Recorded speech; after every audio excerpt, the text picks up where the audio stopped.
Well, the day has finally come. Celtic have beaten Livingston away. Celtic came away victorious, 3-1 winners at the Tony Macaroni Arena. Welcome along to the Huddle Breakdown, and to here with you for the next hour as we bask in the glory of a victory in the place that we thought it was impossible. Chico James, Al Morrison, happy beating Livingston away day. Happy Macaroni Day. Yeah. That was before lockdown, actually. That was the last game I went to. The Celtic was the 2-2 at Livingston when Rogic scored in the last minute. And it's just like horrible, horrible game. Listen, it's a massive day. It's always a big day when you beat your bogey team in the bogey stadium, even though it's laughable that Livingston are the team that Celtic have failed to beat away for so long. But it has finally come, and it came in a sort of a manner that we half expected. A good Celtic performance with a little bit of luck thrown in there along the way as well. And I think you kind of need that to get your win in Livingston. Obviously, Colin McGregor missed the penalty early on, but Maeda got his goal. A very, very, fortunate goal, you could say, but you have to be there to get them. And then an OG from Devlin, followed by an unlikely goal from James Forrest to tie the game up with a 3-1 victory. Ange Postecoglou made a couple of changes going into this game, and there were surprise changes. This is how Celtic lined out. So they went for Hart and goals. Ralston came in at right back, Cameron Carver-Vickers and Starfelt again in the middle, Taylor left back. Beaton came into the middle, Rogic and McGregor as the two number 8s. Forrest got a start for Celtic on the right wing, Shota on the left, Maeda up front by himself. So a couple of changes to the Celtic lineup. Look at you with your fancy graphics. Listen, I had a couple of days off, so I decided to do a little bit of work. I decided to do a little bit of work just to celebrate Celtic beating Livingston away. So where are all the little cells? We need some little cells, though. Listen, I didn't have that much time. Anyway, that was the starting lineup. A few changes, a few surprise changes, I think. One of them is the fullback situation, which we'll come to a little bit later on. But James, your general thoughts on that win? Again, you can't really complain once you come away with a win like this. Yeah, exactly. I think given the collective anxiety heading into it, not only getting the win, but doing it in a relatively convincing fashion. I mean, that we definitely had some positive bounces of the ball. A header that hits the crossbar for them. There's always fine margins in these games. But it was definitely a convincing performance, a good performance that, particularly given the context. And I just liked it because it confirmed my ingenious narrative that I put out about weather. It was sunny out, right? So it was a nice day. It looked like, and that what we talked about last week about the gloom of February into March. I credit it all 100% up to the weather turning nice and the players responding. Fair weather players. That's what the Celtic players are, apparently. Yeah. No, humans, not Celtic players, human beings. Yeah. I also have a graphic for some of the data for this game, and granted it is from FOTMob, so don't hold it against me. But oh no, in this game, Celtic beat Livingston 3-1. According to FOTMob, the expected goals was 1.2 to 4.1 for Celtic. I feel like that's a little bit generous, having watched the game back. Shots on goals 6 versus 24. Big chances 2 versus 6. Accurate passes, Celtic obviously well ahead with almost 500 passes, and corners 5 versus 8. Now, we all know that Celtic get a lot of corners at this point in time, but Celtic were actually able to make use of their corners this time around. Maeda getting in at the back post. There's a play breakdown on the Huddle Breakdown Twitter that Boys Analytics did of that corner as well. Alan, great to see some set pieces actually come off in Celtic's favor these days. And again, we've spoken about, Giakoumakis being in the right place at the right time. Maeda was in the right place at the right time for this. Yeah, although, we just need to kind of hold off a little bit because some rumours that the whole season might have to be replayed because that corner shouldn't have been given. So we might just want to watch out for that one. But yeah, as James said, some pleasing positive variance all round actually. And then again, we missed another penalty. So a bit of both really, and so that was positive. Just the whole kind of the calmness of it, to get a 3-goal lead early in the second half to be pretty much able to then manage the game out was pleasing. I'll be honest, when I saw the lineup that you put up there, I was kind of like perplexed and a bit anxious, and I hadn't been anxious before. And the reason for my anxiousness was that, in my mind, when I look back at the 1-0 loss there and at the 0-0 at Celtic Park, a lot of the problems stemmed from our kind of fairly statuesque midfield, or lack of athleticism, lack of mobility in midfield. In the 0-1 defeat, it had been McCarthy, Turnbull, and Rogic, and then in the 0-0 it was Bitton, McGregor, and Rogic. And in both those games, certainly in the game that we'd lost, Livingston set up the same way as they had done. They did do on Sunday, which is they had a striker nominally, but the striker was quite happy to drop back into midfield as well, 4 at the back. So essentially it was like 6 midfielders, none of whom were wide players. So they were packing the middle. And therefore, and then on a bouncy pitch and in a bit of wind, again, our players who are not the most agile, trying to control a bouncing ball, body shape, not the most, the quickest. I could just see us getting bogged down again, but actually it didn't transpire that way. He went with experience and if anything, a little bit more physicality, I suppose, than what I was expecting, and it actually paid off. The detail of which we'll get to. So put me in my place, which is fair enough. So I was very happy with the outcome, and to be wrong, which is great. Mm-hmm. A lot of people in the comments already, and do get your comments coming on YouTube, talking about Tony Ralston at right back, and we will talk about that in detail later on the show. We're going to talk about the right back and left back situation, what the best options are.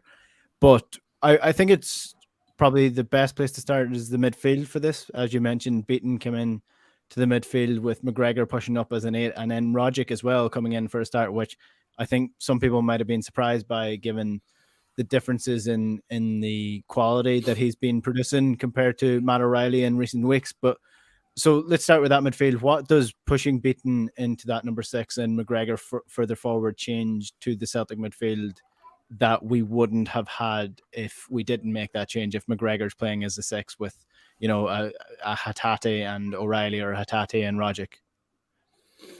Go ahead, Alan. Okay. So for me, it was unexpected, the way it kind of panned out. So again, you'd still think a midfield of Bitton, McGregor, Rogic would be, relatively creative. But what actually happened was they created very little. I think the expected assists between the 3 of them was less than 0.1.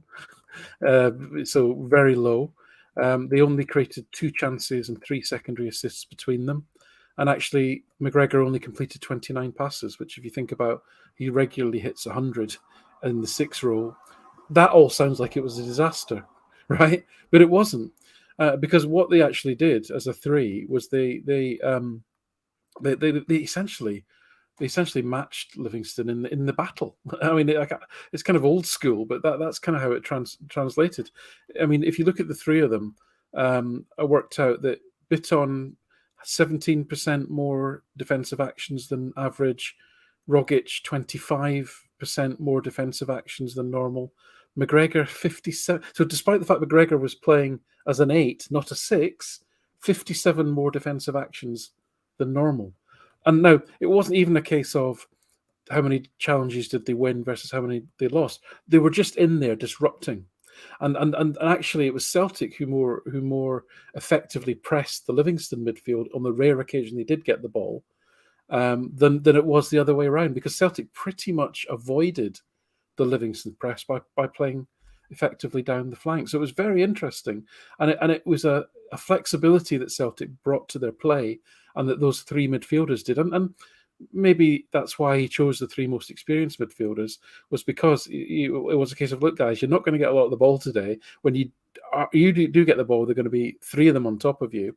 Therefore, we're going to get it wide. We're going to keep it simple, but you've got to lead the counter press, and that's kind of what they did. And the fact that they executed that so effectively was one of the most pleasing aspects for me, was that we just showed a different way of playing and a different way of problem solving that we hadn't really seen before. So I thought that was excellent. Yeah. You mentioned experience, and we mentioned it last week as well. This is one of those intangible things that actually does come into play when you're chasing down a title, is players who are used to chasing down a title or used to being in this position. If you compare Celtic's starting lineup to what you maybe could have predicted for this game by taking Hatate out of the team, O'Reilly potentially out of the team, and replacing them with, you know, Rogic, Beaton, McGregor, then in the front line you've got Forrest instead of Abada. Abada's inexperienced at the best times in terms of his age, but in terms of this position, and replacing him with Forrest, who, you know, he's not a fan favorite, but he's won multiple titles in Scotland. He knows what it takes to win the games.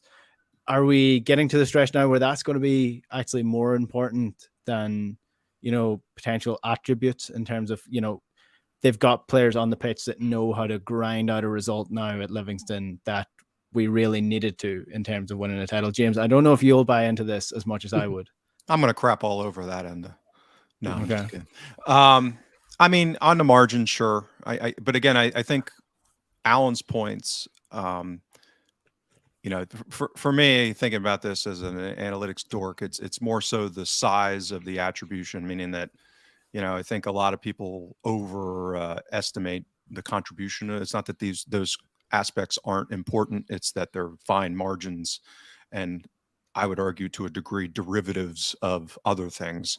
So, for example, I said I tweeted when the lineup was out that I saw I was okay with it, and that I saw at least a narrative as to what they were going to try to do. I got that second part 100% wrong, meaning that, to Alan's point, the way they went about having a coherent strategy to kind of combat the Livy reality at the Macaroni was 100% different. I was thinking it was done to try and you know, go through the middle and pick out those, you know, kind of through balls on those runs that Maeda would make, i.e. that's kind of Bitten's you know, huge value add that he has from a deep line playmaking perspective.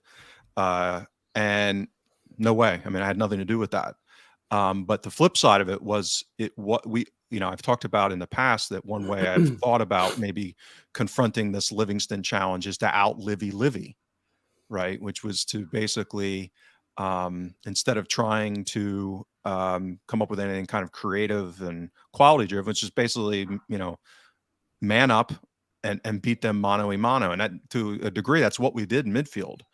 And, you know, on the smaller pitch, narrower pitch, a guy like Rogic has been in the system longer, and I would guess he probably understands the intricacies of what we're trying to do from a pressing perspective. And we've talked about this in prior shows about how, you know, his quantity has actually been really high. I mean, he's been working the system with great effect from a volume perspective. His efficiency is not great. So he's putting forth a lot of effort. He's doing a lot in pressing and counter pressing. On a smaller pitch, all of a sudden, his physical issues, maybe lack of quickness or speed, gets compressed, right? So he's got less room that he has to cover. And if you look at our counter pressing data from the game, it was about 25% higher than the season average. So our pressing actually was lower, but our counter pressing was higher. So we were attacking down the flanks, and then when we lost the ball, we were counter pressing. So that's where McGregor, Rogic, and even Bitten really were, you know, let's say choking out the game or dominating the game, was in that. And you throw Maeda in his usual whirling dervish, and, you know, it was really effective. So, so it's more so those kind of tactical and setup issues as opposed to, you know, maybe some of the qualitative aspects as far as experience. I mean, I think the bigger experience issue is that those players have been in the system since, you know, the summer, and understanding maybe what Ange is trying to do. So if he's going to do something a little different, I would think they're the ones over, let's say, a Tate or an O'Reilly, that are relatively new and certainly a lot fresher in the system than what those three are. It's that kind of acute experience under Ange, I think, that may have paid benefits. For sure.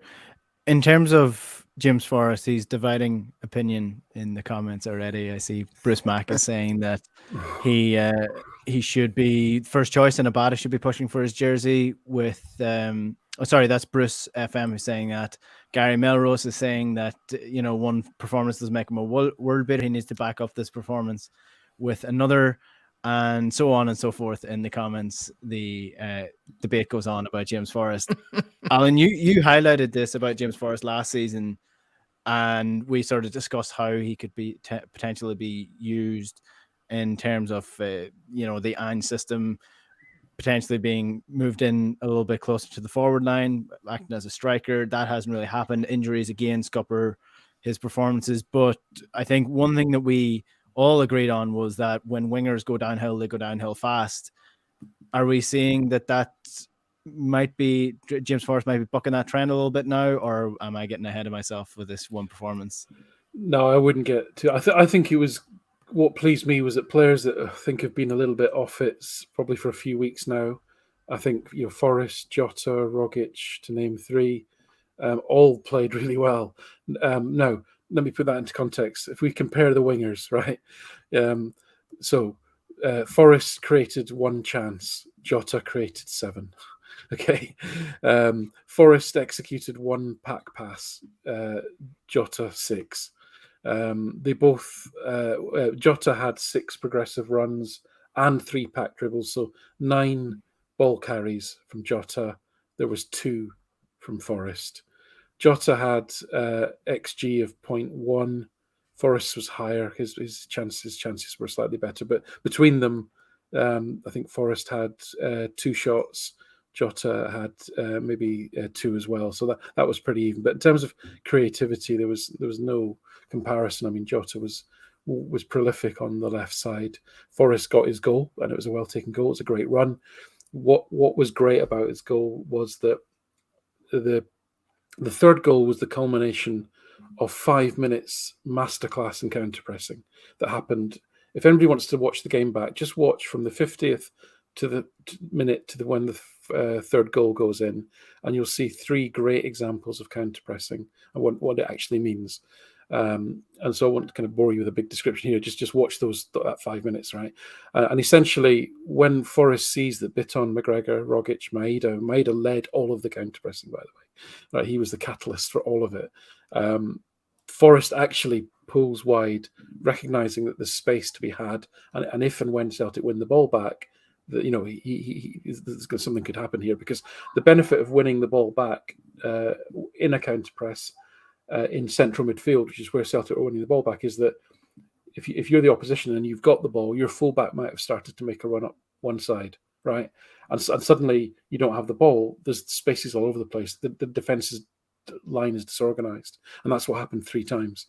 And on the third occasion, Rogic to Jota to Forrest. Forrest was in for the goal. So that was a very intelligent piece of running that Forrest experienced, saw where the space was, and the finish was superb, by the way, as well, off of his left foot. So absolutely credit for him for that, and for looking a little bit more like his old self. But if you want to see what a player returning to form looks like, then it's on the other wing you need to go, because Jota was just back to his ball magnet. Yes, there was frustration. Yes, there was a couple of dumb shots. Yes, there was lots of crosses that didn't go anywhere. But there was just constant him trying to do something, trying to break the opposition down, trying to get beyond his fullback, trying to take players on. I just don't. I think Forrest was better, but he just doesn't have the pace anymore, I'm afraid. And it's a bit like in the fullback, which we'll come to, is that you really want somebody of the level of Jota on the right-hand side, and Abada's probably got the potential to get there. A 30-year-old James Forrest, I don't think is going to get there. But yeah. Credit to him for his performance on Sunday. Mm-hmm. The Jota narrative over the last couple of weeks has been slightly strange to me. I know a lot of people have been bringing up his contract situation and the fact that he flew home to get treatment in Benfica, and the usual has his head been turned conversation comes into things, whereas the most logical thing is that he was out injured, and he just took him a couple of weeks to get back up to steam, and hopefully now until the end of the season he'll remain the player that he has been all year for Celtic. Let's turn to the fullback situation then, because can I address that? Interesting. Oh, go on. Can I address that Jota thing real quick? So I actually looked at kind of chopped up his season in different blocks last week, just out of curiosity. I didn't write anything about it. I just kind of did it for my own interest. And his underlying metrics actually didn't really change after the winter break or when he came back. He was overperforming things like XG and XA in most of the first half of the season pre-injury. And then when he came back, he just was basically, reverting and underperforming, so to speak, meaning that he wasn't scoring some of the chances that he did earlier. And he just wasn't having some of his, some of the luck, so to speak, on some of his deliveries being capitalized upon but if you look at his, whether it's XG, whether it's OBV, all these things, it's pretty much right in line with what he had been doing. So again, this is a good example of how, kind of just normal variance ends up creating narratives. We just kind of fill in the holes with these narratives that yeah. So again, is it possible that he got his head turned? I'm going to blame it on the weather. I'm going to stick with that. Yeah. Right. Let's move on to the fullback situation then. Anthony Ralston comes in at right back. It was an interesting move for Ange, but again, it seems to have paid off. Ralston again showing his worth for the club. It just has to be said every time that Ralston plays this well that it is so surprising how well he has come along in this season, and a massive boost to Celtic, like to have this player pushing Juranovic for that position. James, you've been writing for the Celtic Way this week about the fullback situation and the creativity in particular. So what have you been seeing? Yeah, so again, this is not to suggest what's going to happen going forward. Most of this is, as we say in analytics, ex post, right? So looking at the history, measuring what's actually happened and comparing.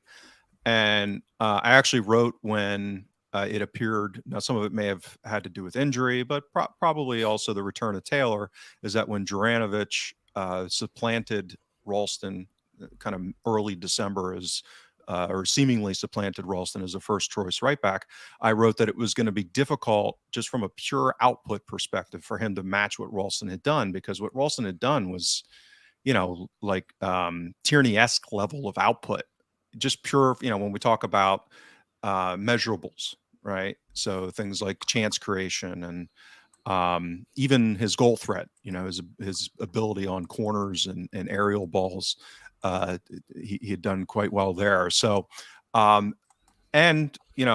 measurably speaking, Juranovic has not come close. He's about, half overall of Ralston's output from a chance creation and an attacking sense.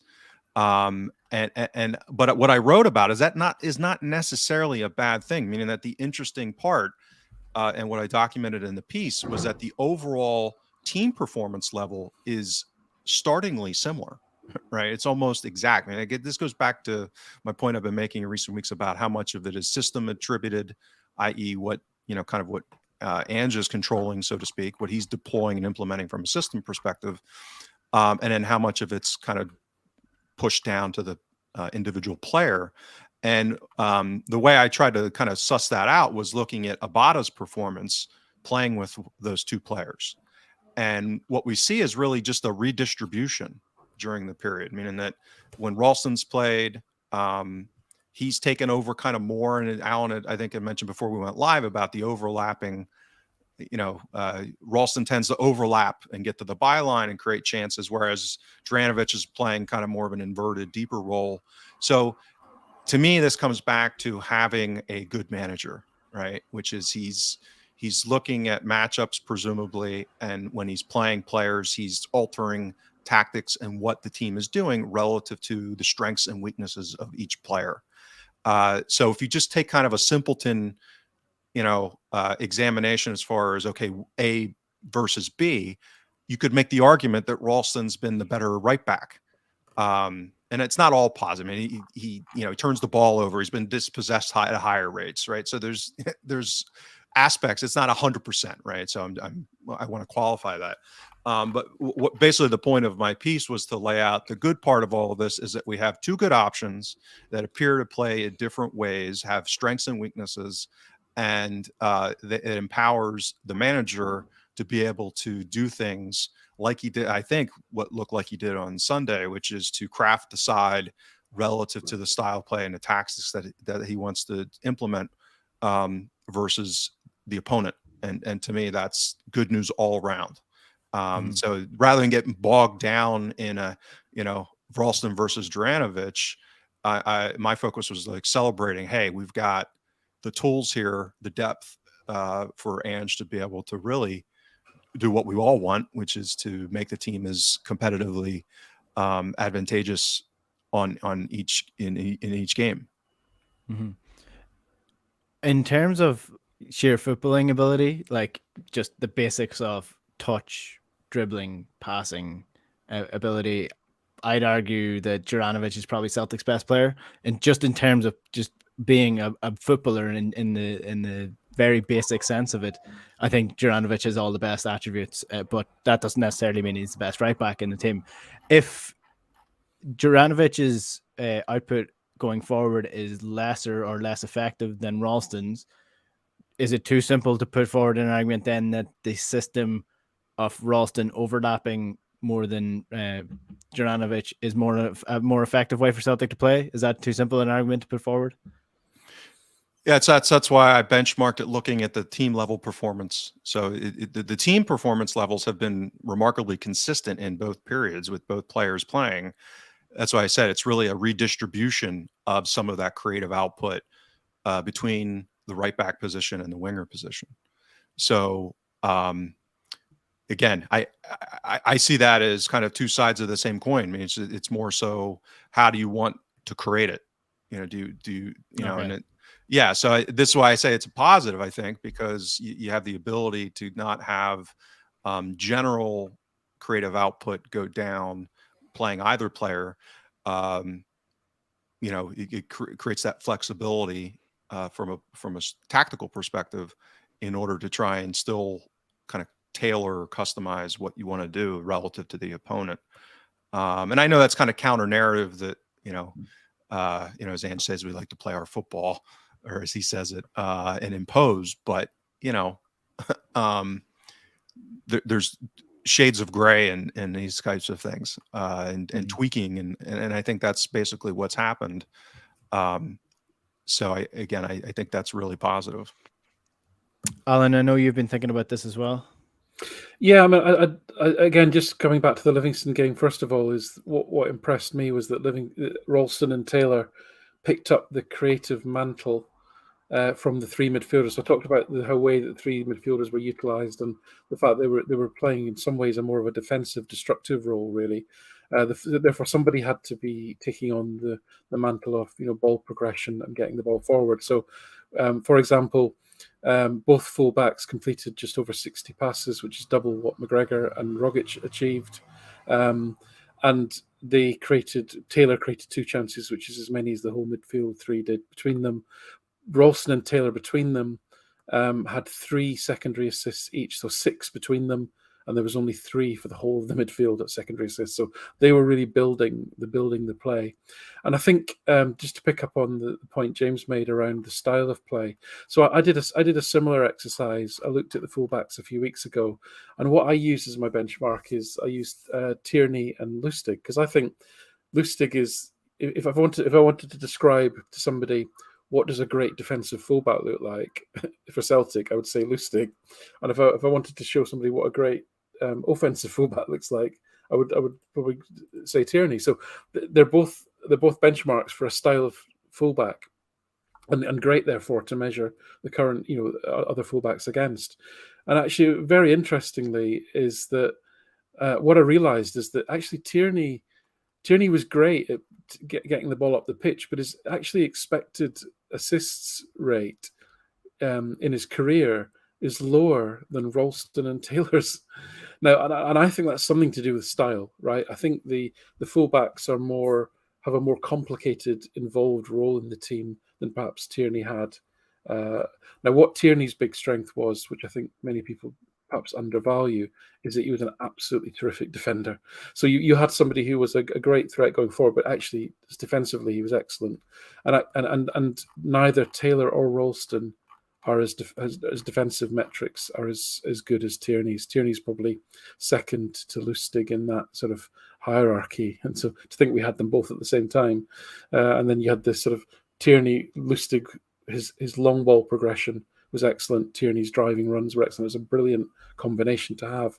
So what I would say is that there's a little bit of stylistics going on here in that, Ralston and Taylor's creative numbers, I think, are boosted by volume just because of the way they're being used in the team.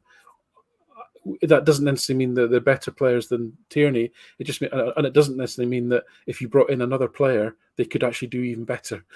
I think that's the thing we have to keep in our minds, and I'm pretty convinced about that, if I'm honest with you. Juranovic's numbers are quite strange. He's actually, I agree with you, Enda. He looks like a proper footballer. His touch, his control, his physical speed, his awareness, his confidence. I mean, he plays with such confidence. He plays with that little bit of swagger that we all like. But his numbers are actually really, you couldn't separate him from the other two fullbacks that I mentioned there, Ralston and Taylor. In fact, if anything, he's less creative, as James said.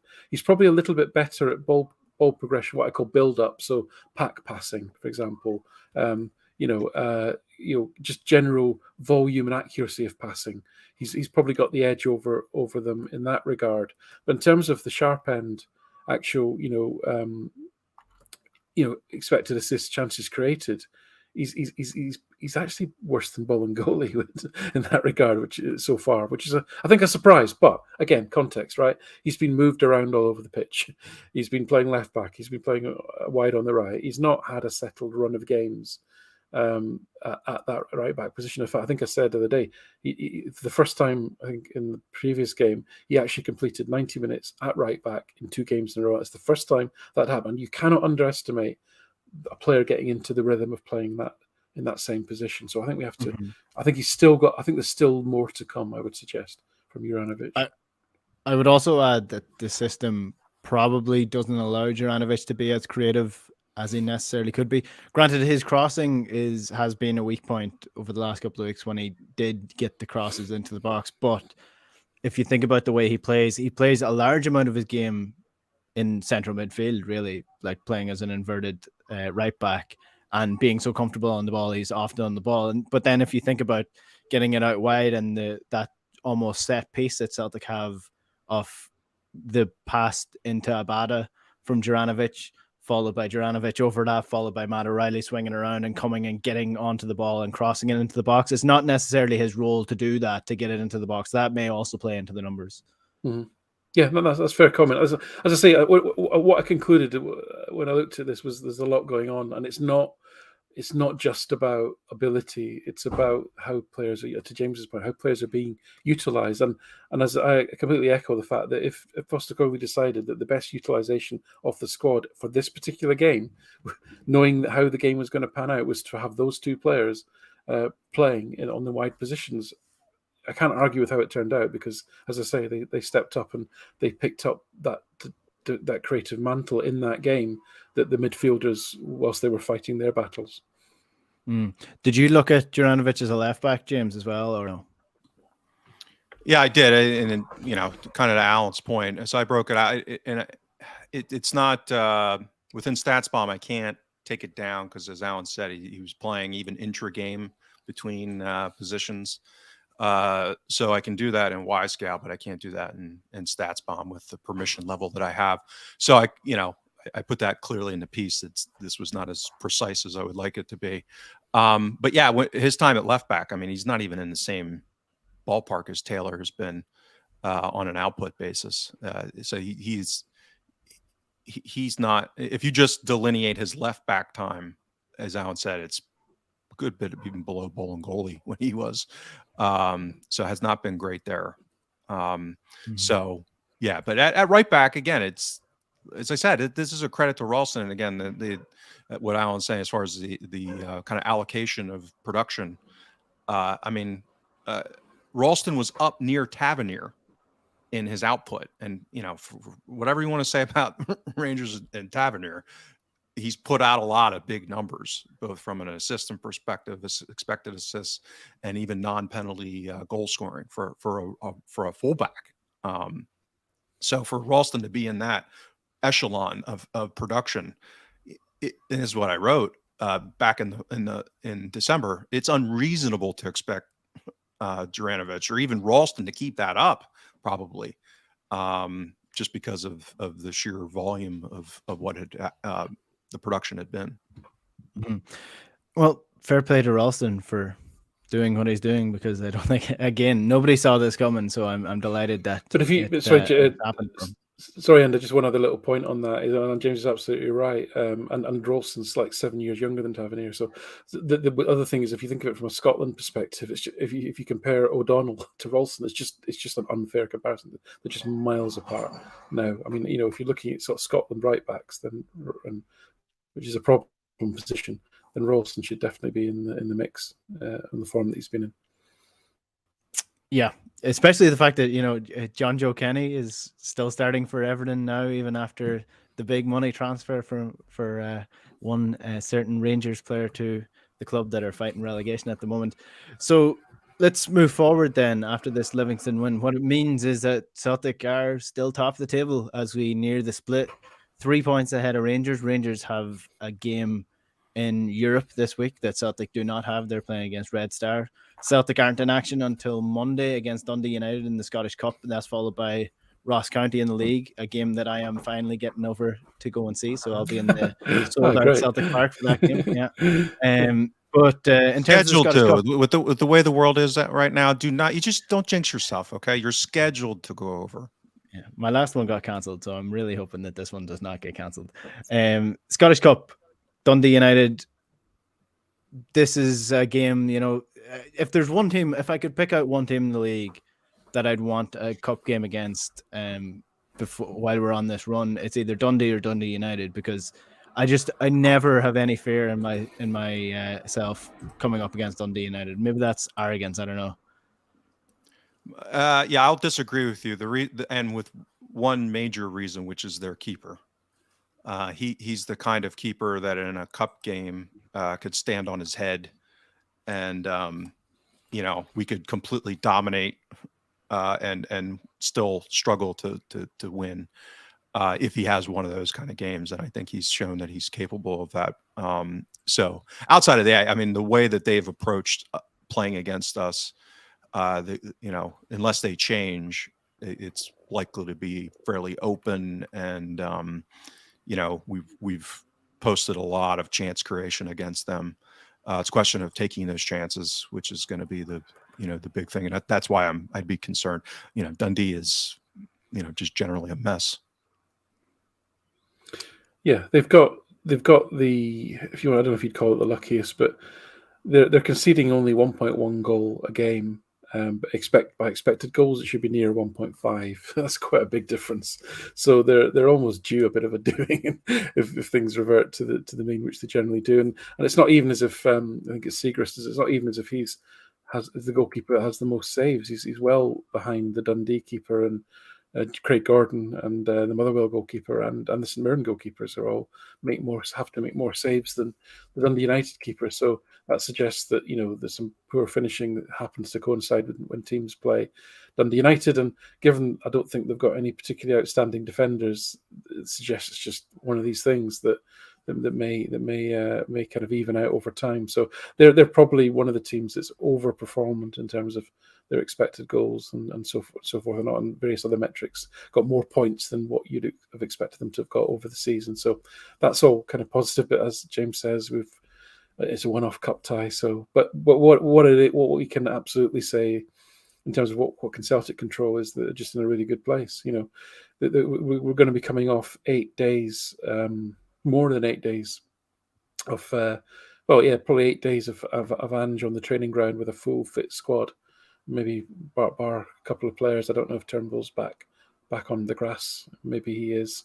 Probably Kyogo's still out. But otherwise, he's got more or less a full squad with which to work with one thing in mind: what is the best team for that match? And as we've seen against Livingston, he'll say that we just want to go and play our football, and everyone will interpret that as I'm going to play one way and nothing's going to change me. But what the reality is that there'll be a few little subtleties in mind just because of the opposition.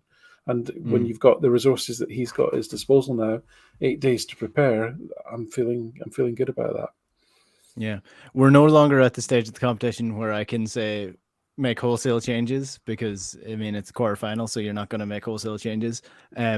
So what about the starting lineup then? Juranovic come back in, potentially Giacomakis starting ahead of Maeda. Where do we expect Celtic to make changes if they do make them? That's a great question. I mean, I don't have any idea. I don't have strong conviction. I could see one of many iterations. As I said, generally speaking, it's going to be almost the assuming United don't dramatically alter how they've played. So if we use that as an assumption, then it's almost like the opposite of a Livingston game at the Macaroni, meaning that they're likely to be more open. They're likely to come out more, press us higher, and that creates space and the potential for a different kind of attack and build up. So does that alter the manager's thinking as far as selection and strengths and weaknesses? I think that's going to be interesting. I could see why you would want Juranovic over Ralston in that situation. Abada with his runs in behind from the wing versus a Forrest. I think the decision between O'Reilly and Rogic is going to continue to be interesting and intriguing, as well as is it McGregor back into the 6, or does he Bitton stay in and McGregor at the 8? So I think it'll be as interesting to see what he does. Speculating ahead of time, I mean, I could come up with all kinds of potential theories. Yeah, if we go back to the game at Dundee United, which I think Celtic won really comfortably, and use that as a what did we learn? Well, for a start, 8 Celtic players had over 100 packing score. Right, that's how easily Celtic played through Dundee United. Right, so if that's repeated, then you probably want O'Reilly, you probably want Juranovic. Would be if it's going to be that kind of open game where there's going to be huge opportunity to break lines, then you want. I would put those players in over Ralston and Bitton, for example. Kyogo had nearly two expected scoring contribution for that game. I would keep Maeda in, and the reason I say that is because he's now started 3 games in a row, and the first 2 of those were the first time he's played striker for 90 minutes in 2 games in a row. And guess what? In the 3rd game against Livingston, he started to see, I think, the real player that Maeda is. He got on the ball quite a bit. He had 4 shots all inside the box. His counter pressing was just fantastic. So to me, he's on form, and you're starting to see the best of him. So and also because Kyogo played so well against Dundee United, that style of striker very similar. I would keep Maeda in, and as I say, the other changes that I would make would be to bring back definitely O'Reilly, probably Juranovic, because the ability to play through the team was there the last time we played them. And Abada had a great game there as well, so I'd probably bring him back as well. So that's just based on the last time we played them, but maybe it's to do with who looks good on the training pitch. I don't know. Yeah, at times the debate over a starting lineup can be tiresome, but it's also very promising that we're able to have this level of debate about the starting lineup when we're all also in agreement that this is absolutely nowhere near as good as Celtic can be if they have players suited to the position. So it is good that we have the level of competitiveness within the squad to actually debate who should be in the starting lineup. Before we finish up, we should mention Scott Brown stepping away from football, or stepping away from playing football from Aberdeen. He's going into coaching, apparently, if he doesn't join a certain Mr. Neil Francis Lennon in is it Cyprus he's gone to? Ammonia Nicosia. Over the last couple of days. So Scott Brown, potential to rejoin Celtic in a coaching capacity. Is that what you're seeing? Is that what we're going to see? Is that what you just want to see? Thoughts? Yeah, I think I know. Listen, it's the same. I think the same about this is when see people clambering for Henrik Larsson to be made manager. It's just like, it's just not how the world should work. It does work sometimes in football. If we've got an opening for a coach, then we should hire the best coach that fits in with Postecoglou's philosophy, or the club's philosophy, more importantly, going forward. And the best person for the job should be the person that we recruit. Football's football at the end of the day, and knowing your way around Livingston, I don't suspect takes that long to work out where the canteen is and where the cones are kept. You know what I mean? I suspect any competent coach could probably work that out quite quickly. In some cases, not having a history with some of the players is a good thing, not being too pally. So to me, no harm to Scott Brown. It's not that I wouldn't want to see him at Celtic. If he was the best available coach in the market and we had an opening for him, absolutely perfect. We'd be quite happy to see him, but only if it's on that basis. I 100% agree. The stories on this have interested me about as much as which team's getting more money to go to Australia. Come on, James, that is funny. It's funny, but it's funny, genuinely funny. As far as like actual relevance, I wish him well.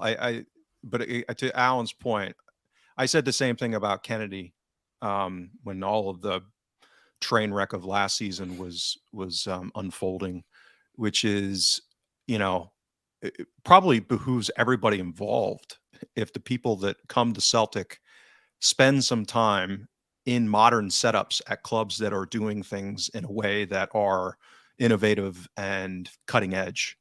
I suspect with how things went, that is not Aberdeen. We've discussed a long time now. It's very likely not Celtic. So, and my guess is if they're hiring Neil Lennon, it's not the team in Cyprus.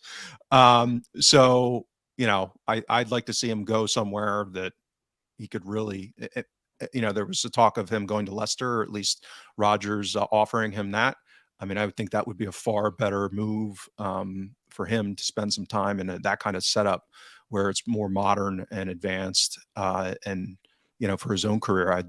And if he ends up back at Celtic after doing that and all the things that Alan said, then hey, that would be tremendous. But for him just to get a job for the boys, Gavin Strachan consulting gig, we've seen this pattern play out over and over again, and it's just, not interesting to me unless some of those other conditions could be met. Hey, sorry, Enda, to interrupt. Do you see who's gone to your favorite team, your second favorite team, James? Atalanta. No, I didn't. Lee Congerton. I had seen that. That was a little while back now. Yeah. Funny. But, and again, it goes back to putting people in roles to succeed. And when I read about him at that time, apparently where the reputation, again, who knows? I mean, I obviously have no clue, but that what Congerton's reputation is really good at is managing relationships with agents and players and getting them to kind of decide, to come somewhere. So if that's and a team like or a club like Atalanta that have a robust analytics arm already, he's a closer. He's like, he's like going into a car dealership. You send the closer in, right? He's not the finance guy. Yeah. He's the closer guy. He doesn't design the cars. He just, exactly. Yeah. So we were having him close deals with a CEO that didn't want to close any of the deals. Always be closing. So I've got I've got Alec Baldwin in my head now. Always be closing. ABC.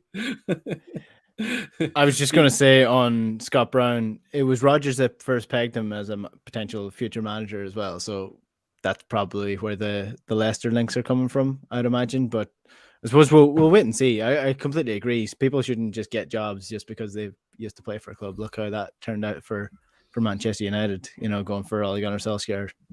It doesn't work out. Rarely works out. Frank Lampard getting the Everton job now, fighting relegation. I mean, you got to go for the best guy, and if he's the best guy, he's the best guy. He'll get the job, but if he's not, don't bother.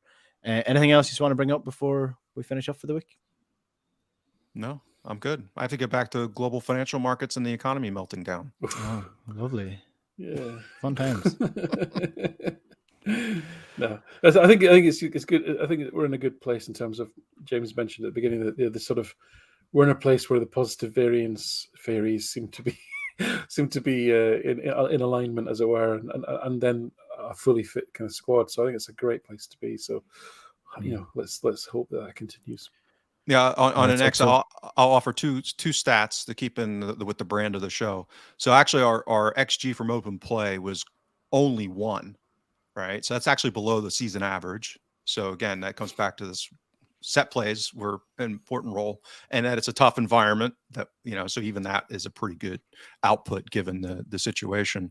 And we only quote unquote had, I think, 25 crosses, which is again below the season average, and also below the barrage, the aerial barrage that we've talked about that has unfolded when we've had struggles against deep blocks. So I thought those were two kind of interesting things to highlight the game at Livingston. Okay. Everyone say a prayer for me that I don't get COVID, or Russia don't invade Scotland before the Ross County game next week, so that I can get over it. I know that's Hey, fairly this could be selfish way part of of looking a at this, things, but- this this could be part of an Irish invasion of Scotland. That's what I would be worried about if you're going there. Well, Oh, it's a yeah. whole political minefield you've opened up there. Guys, good stuff as always. Thanks, guys. Yeah, take care. All right, lovely stuff. If you want to get more of the Huddle Breakdown, you can get the podcast on iTunes, Spotify, or wherever you get your podcast as well. And you can subscribe to the YouTube channel if you want to watch us in high def as well. Just hit the subscribe button below. You get notified every time a podcast goes live. We'll be back again next week with a Scottish Cup review. And I don't know if I'll be here. I might be in Scotland at that point, but we'll keep in touch anyway. Until then, we'll chat to you later. Good luck.